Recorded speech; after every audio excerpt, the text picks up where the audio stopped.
Hello, welcome back to Tutor on a Bike. Today is the second in my series of talking about my relatives who served in either the First or the Second World War.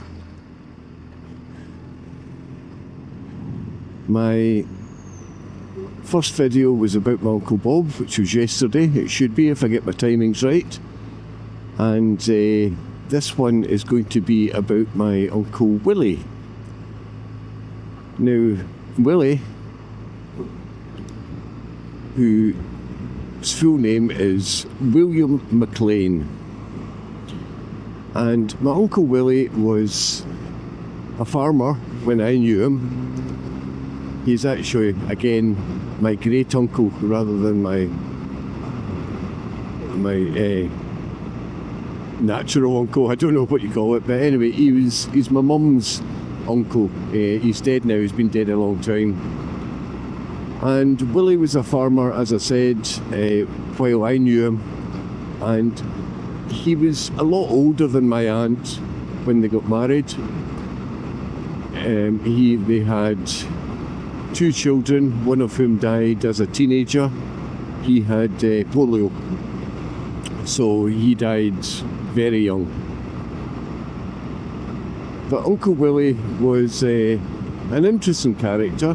He always looked tired to me. Now, he died an awful lot earlier than my Uncle Bob, so I think Uncle Willie died when I was about, I wouldn't be more than 10, and probably a bit younger than that, so I have limited memories of him.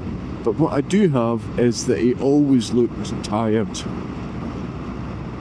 And it wasn't until much later on, in fact very, very recently, within the last couple of years, I found out the reason why. And the reason why was that he never slept at night, ever. He could not sleep at night.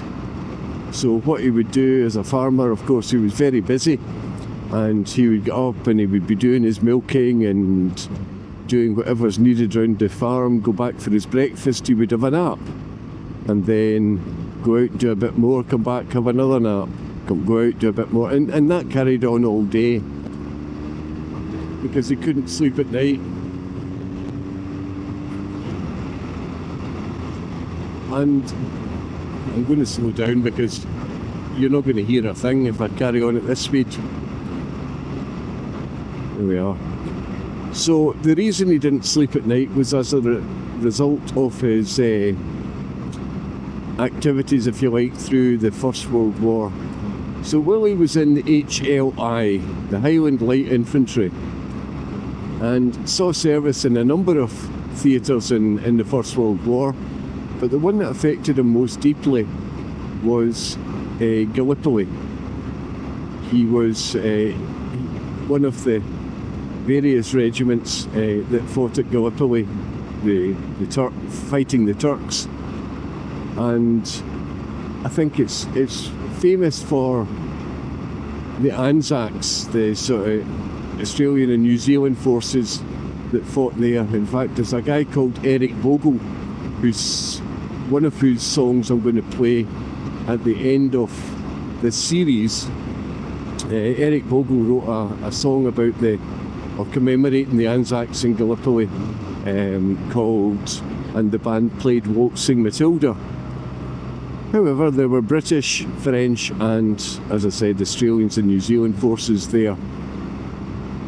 And the reason they were fighting the Turks is they wanted to protect the shipping supply routes through the Dardanelles. And that was why it was actually, believe it or not, Winston Churchill that came up with the idea that they should secure the Dardanelles by basically fighting and defeating the Turks. And it was a massacre. The troops came off the ships and were shelled and bombed, and it was a complete massacre. And in actual fact, General Kitchener put a stop to it finally. So that's basically what happened. They were all killed pretty much on the beaches and not far from the beaches. Willie was injured, and he couldn't make any. He was injured in his leg and couldn't make further progress. And the troops all fell back, and he was left injured. And what the Turks actually did was basically went along the beach and finished off the injured soldiers, basically shot them. And obviously Willie was injured on the beach, and he had a friend that was more badly hurt than him. He pulled him into, I don't know, some kind of more sheltered place, and they buried themselves in dead bodies of their fallen comrades, perhaps some of them friends, who knows. And he was like that for 2 days and 2 nights, or 2 days and 3 nights, I can't remember exactly what. But he was basically hiding under dead bodies with his pal who didn't make it, unfortunately, just to avoid being shot by the Turks as they wandered across the beach and finished off the injured soldiers.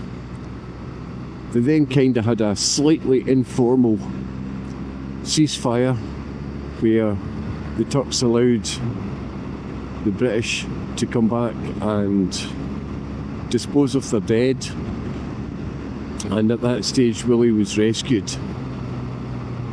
And from then on, I don't know the reason now. It could be that there was no one on duty on guard, if you like, or I don't know what. But Willie, from then on, never slept a wink at night. He would go to bed. He probably drove my Aunt Helen mad, because he would sit and read the paper and no doubt fidget and then get up and he just couldn't sleep at night. And those are the kind of effects of war, I guess.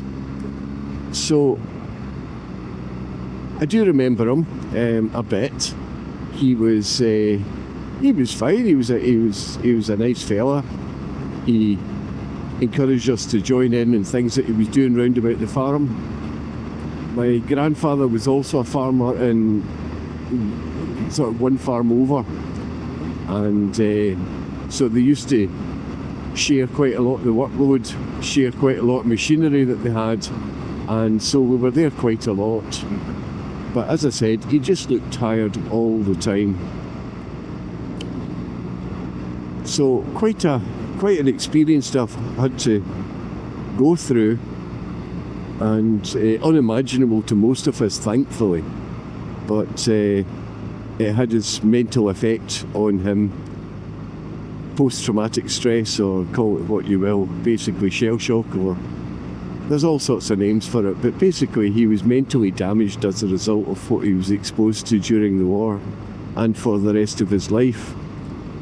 And similar to my Uncle Bob, the heroism that they showed, not so much in the field, although that's an undoubted truth, it's the heroism that they had for continuing with their lives, being able to, although they were damaged, were able to lead lives, raise families in Willie's case, and just continue after some of the things that they'd witnessed and some of the things that they'd been through.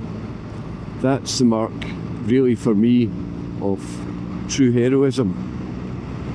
So that was my Uncle Willie. He's the second one in my series of 3. And again, it's just to record his story a little bit and remember him for when Remembrance Day comes. Yeah, I'm going, thank you. Good lad.